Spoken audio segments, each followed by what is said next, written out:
Saudara, kasus DNA Pro masuki babak baru. Polisi menangkap bos investasi bodong DNA Pro, Eliezer Daniel Piri, di Bandara Soekarno-Hatta, Banten. Sementara itu, polisi menegaskan tidak menyita honor penyanyi Rosa sebesar 172 juta rupiah terkait kasus investasi bodong DNA Pro. Halo DNA-ku, semoga teman-teman dalam keadaan... Kasus DNA Pro memasuki babak baru. Polisi menangkap bos investasi bodong DNA Pro, Eliezer Daniel Piri alias Daniel AB, Minggu malam. Ia ditangkap setelah buron masuk daftar pencarian orang, DPO, dan Red Notice Interpol. Direktur Tindak Pidana Ekonomi Khusus Barreskrim Polri, Brigjen Wisnu Hermawan mengatakan Daniel AB ditangkap di Bandara Soekarno-Hatta, Tangerang, Banten. Ia benar, kalau tidak salah Daniel AB. Ia ditangkap di Bandara Soekarno-Hatta. Sebelum ditangkap, Daniel sempat muncul lewat video yang diunggah di akun Instagram @dnaproofficial pada 23 Maret 2022. Sementara itu, Barreskrim Polri menegaskan tidak menyita honor menyanyi Rosa sebesar 172 juta rupiah terkait kasus investasi bodong DNA Pro. Rosa diketahui mengisi acara DNA dan tidak mengetahui apapun terkait DNA Pro. Seperti yang kami kutip dari Kompas.com, Direktur Tindak Pidana Ekonomi Khusus Barreskrim Polri, Brigjen Wisnu Hermawan menyatakan, Rosa tidak menyerahkan uang hasil menyanyinya ke penyidik. Penyitaan tidak dilakukan karena Rosa mengisi acara yang telah didasari dengan kontrak sebagai profesional. Wakil Ketua DPR Sufmi Dasko Ahmad mengapresiasi langkah yang dilakukan polisi, tidak menyita uang hasil menyanyi Rosa di acara DNA Pro. Dasko menilai Rosa bernyanyi sebagai pekerja profesional. Baiknya itu yang dilakukan, karena yang dilakukan oleh Rosa dan kawan-kawan pekerja seni itu adalah kerja-kerja profesional. Dia kemudian diminta untuk mengisi acara, lalu kemudian ada kontrak, lalu kemudian dibayar. Nah tentunya pekerja seni seperti ini harus dilindungi secara hukum, apalagi mereka kerja profesional. Pihak kepolisian kita apresiasi penuh dan juga kita menyampaikan kepada pekerja seni teruslah berkarya. Sebelumnya, sejumlah selebritas ramai-ramai mengembalikan uang ke Barreskrim Polri dan disita polisi sebagai bukti dalam kasus penipuan investasi bodong. Ivan Gunawan yang ditunjuk sebagai brand ambasador DNA Pro mengembalikan uang senilai 921 juta rupiah. Presenter sekaligus desainer ini dikontrak DNA Pro senilai 1,09 miliar rupiah. Pasangan selebritas Rizky Bilar dan Lesti Kejora juga mengembalikan uang 1 miliar rupiah yang diterima sebagai hadiah. Total uang yang diserahkan para selebritas untuk disita penyidik Barreskrim Polri kini mencapai 1,9 miliar rupiah. Kabag Penum Divisi Humas Polri, Kombes Gatot Repli Handoko menyebut bila menerima pembayaran sebatas profesi yang dijalankan tak akan terjerat hukum. Namun apabila selebritas dalam pemeriksaan sudah mengetahui uang yang diterima dari DNA Pro sebagai perusahaan investasi ilegal, maka dapat dijerat hukum. Itu bukan berupa pengembalian, Mbak. Tapi itu diserahkan untuk dilakukan penyitaan. Sebagai barang bukti untuk pemberkasan. Dan total sekarang itu hampir 1,9 miliar yang sudah dilakukan penyitaan dari para publik figur, Mbak. Tapi jika mereka tidak mengetahui, maka tidak ada cukup bukti yang bisa menjerat para publik figur tersebut. Karena penyidik belum menemukan adanya niat atau memang dari para publik figur tersebut ikut serta dalam perbuatan pidana yang dilakukan oleh DNA Pro itu sendiri, Pak. Kasus penipuan investasi bodong DNA Pro merugikan nasabahnya hingga 97 miliar rupiah dan tengah digugat perdata sebesar 450 miliar rupiah. Sementara di kasus investasi lain melalui aplikasi Binomo, YouTuber Atta Halilintar ikut diperiksa polisi dan mengembalikan hadiah dari tersangka Indra Kents. Tim Liputan, Kompas TV. Setelah sang bos tertangkap, bagaimana kelanjutan kasus DNA Pro? Saya sudah bersama dengan pengamat hukum pidana, Asep Iwan Iriawan.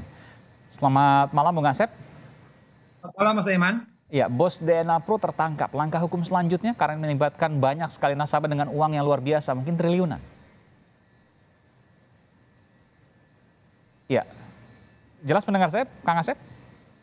Jelas. Bagaimana langkah hukum selanjutnya yang harus dilakukan oleh polisi? Apakah berhenti di sini atau ada kemungkinan-kemungkinan lain terkait dengan uang yang berputar begitu banyak, mungkin triliunan?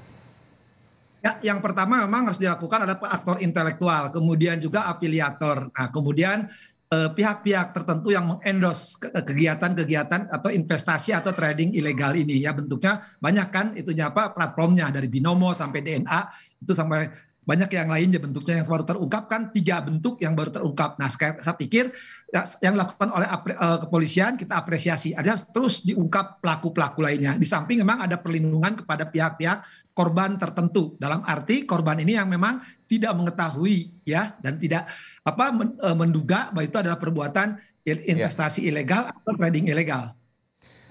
Ini kan kita bicara banyak sekali korban dan lain sebagainya yang kemudian menaruh uang di sana, ada yang mungkin ya rugi, banyak sekali yang rugi, ada juga yang masih berproses dan lain sebagainya meskipun sekarang harus dibekukan. Siapa yang nanti akan bertanggung jawab atas kerugian para, dalam tanda kutip, nasabah DNA Pro? Ini harus dipilah Mas Aimannya, investasi maupun trading. Kemudian juga bentuknya apa, judi atau penipuan. Kalau judi tidak harus tanggung jawab, semua itu risiko kalau judi. Tapi kalau memang ada, katakanlah ini membernya tidak tahu ya, sehingga seolah-olah itu ikut trading dan itu dibuai dengan pelatihan, dengan edukasi, maka yang bertanggung jawab adalah penyelenggaranya. Ya, orang-orang yang sekarang udah tertangkap oleh pihak kepolisian. Nah, sekarang bagaimana, sejauh mana korban memintanya? Di KUHP diatur pasal 98 gugatan ganti rugi digabungkan dengan perkara pidananya. Tapi sekali lagi bagi member yang tidak mengetahui, sekali lagi, dan itu bukan judi tapi penipuan, itu berhak. Tapi kalau itu sejak awal dia tahu bahwa itu adalah judi, bermain taruhan, tidak dapat korban mendapatkan ganti rugi. Itu prinsip hukumnya, Mas Aiman. Bagaimana kemudian korban mengetahui bahwa itu judi atau bukan? Karena kan taunya trading dan lain sebagainya. Dibalut dengan tadi Anda katakan bahwa ada pelatihan, kursus, dan lain sebagainya, yang kemudian korban taunya adalah proses trading, meskipun di dalamnya misalnya penipuan, judi, ataupun skema Ponzi. Hukum itu dikenal prinsipnya kesengajaan. Dia harus mengetahui dan menghendaki. Jadi sejak awal dia mengetahui, 2 kunci lagi. Logis, ya sekali lagi, logis atau legal. Nah, kalau sejak awal dia tahu bahwa itu tidak legal dan tidak logis, masih bermain, berarti ada judi sejak awal. Tapi kalau sejak awal dia tahu, ya tidak tahu, sekali lagi, bahwa dibuai dengan tadi pelatihan dan bentuk lainnya, seolah-olah itu legal dan itu logis, ya dianggap nggak tahu. Tapi kalau sejak awal dia tahu bermain, bahwa itu sejak awal dia tahu bermain, bahwa itu tidak legal, tidak logis, kan harus diduga dong bahwa itu ada permainan, sehingga kategorinya judi.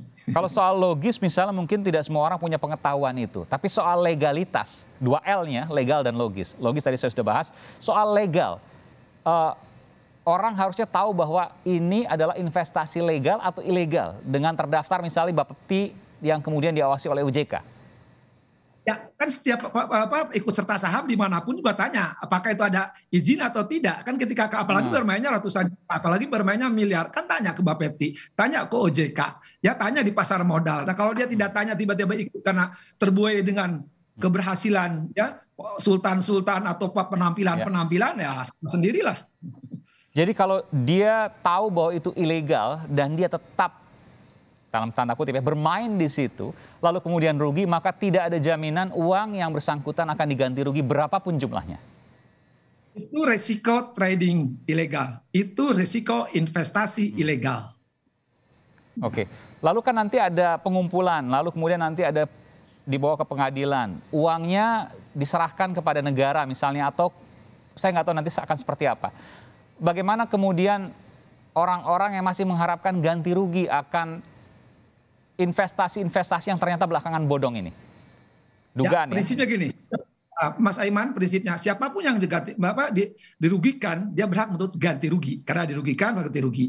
Hukum memberikan ruang. Nah kalau ini dalam perkara pidana, uang-uang itu kan disita untuk kepentingan karena mendesak, untuk kepentingan penyidikan atau proses lebih lanjut. Jadi kelak uang-uangnya sebenarnya harus disimpan di Rukbasan, rumah penyitaan. Tapi kalau Rukbasan nggak ada, biasanya memang di kepolisian, nanti kejaksaan, serahkan di pengadilan. Nah ketika uang-uang disita ini tercatat semuanya, dari mana uang itu disita, ya kan pasti harus ada rinciannya, jumlah dan semuanya, jangan sampai hilang. Ya kan jumlahnya gede itu, miliaran. Nah tinggal yang terkumpul dalam paguyuban atau kelompok-kelompok tertentu, kelak tadi saya katakan di pasal 98 bisa menggugat ganti rugi, menggabungkan. Jadi ketika jaksa menuntut tuntutan, dia menggabungkan ganti rugi. Itu salah satu ruang yang dibuka, ya kemungkinan.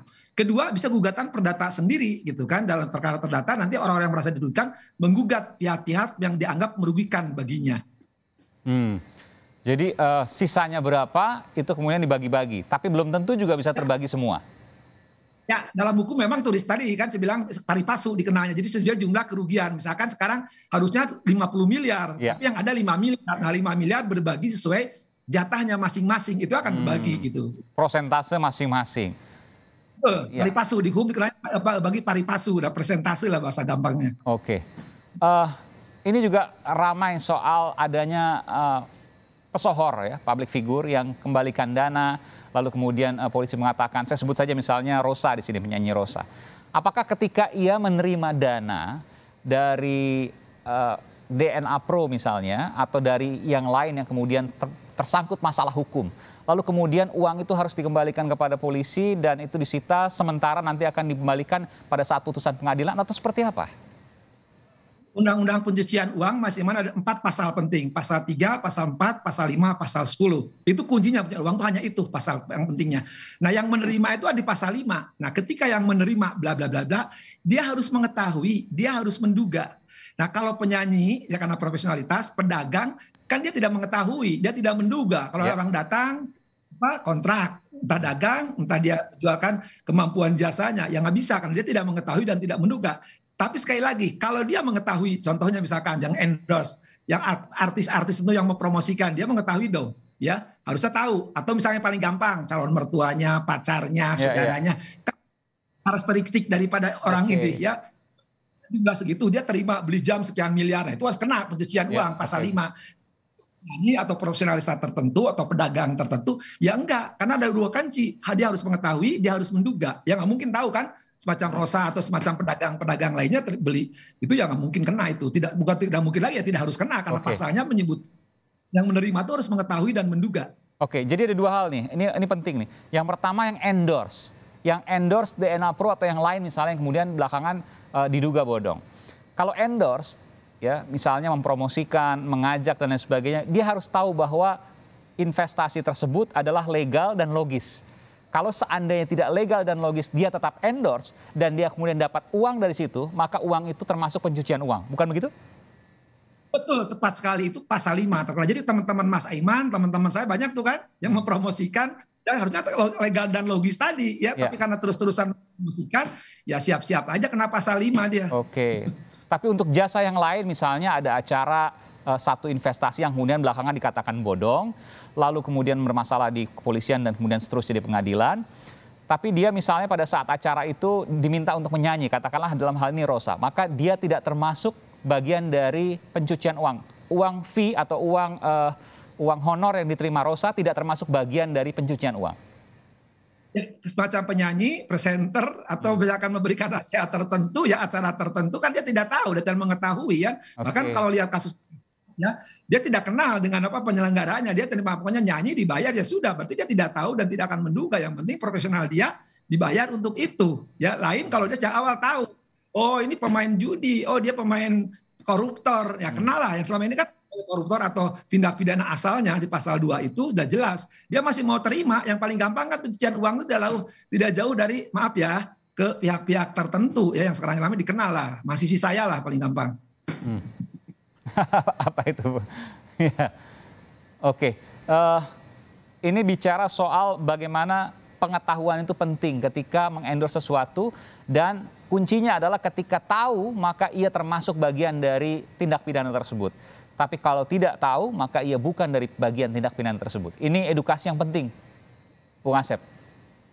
Ya betul, sekali lagi maka siapapun, entah presenter, entah penyanyi atau profesi lain ya, kalau dia menjalankan profesionalitas, artinya menjalankan pekerjaan, mendapatkan job sekali lagi. Ya, apalagi misalkan dia tahu bahwa itu adalah hasil tidak terdaftar misalkan perusahaan. Tapi kan tidak mungkin kalau penyanyi presenter tanya, wah ini penyelenggara ini penjudi atau bukan, kan tidak tahu kan. Ya yang penting dia melaksanakan. Tapi kalau sejak awal dia tahu bahwa itu adalah tiba-tiba kayak mendadak, tidak tahu prosesinya, kenalah dia.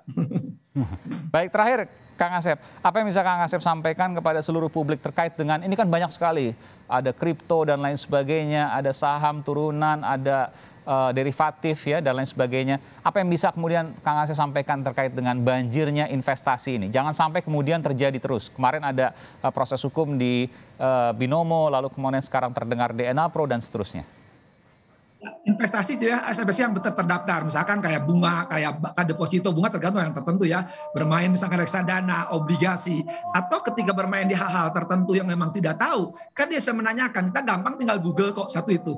Kedua yang lebih penting Mas Aiman, ya sudahlah kalau gaji kita kecil-kecil semaringan jangan ikut-ikutan sok-sokan lah dapat kaya gitu kan, udah bermain yang konvensional aja lah, nggak usah main-main yang sok-sokan, itu yang paling gampang. Dan bagi orang-orang yang memang cari untung lebih besar, ya siapa akan menghadapi risiko demikian, ya itu yang terjadi. Nah yang lebih penting lagi, ketika orang menerima sesuatu, tanya dulu lah, kalau yang ngasih Asep, ngasih Aiman, jelas profesinya, nah, mungkin lah dari. Tapi kalau tiba-tiba jelas, tiba-tiba ngasih 1 miliar, 1 koper, ya kenal enggak tiba-tiba kan sering dikatakan kalau di media, tangan kanan memberi, tangan kiri install story. Demi konten ya. Baik, dan ternyata itu punya efek yang lain untuk menarik yang lain, yang akhirnya juga ada dugaan penipuan dan lain sebagainya. Tentu ini menjadi pelajaran yang penting. Terima kasih Bung Asep Iwan Iryawan, pakar hukum dan pengajar dari Universitas Padjadjaran dan juga Universitas Trisakti. Terima kasih Kang Asep. Selamat malam, sehat selalu.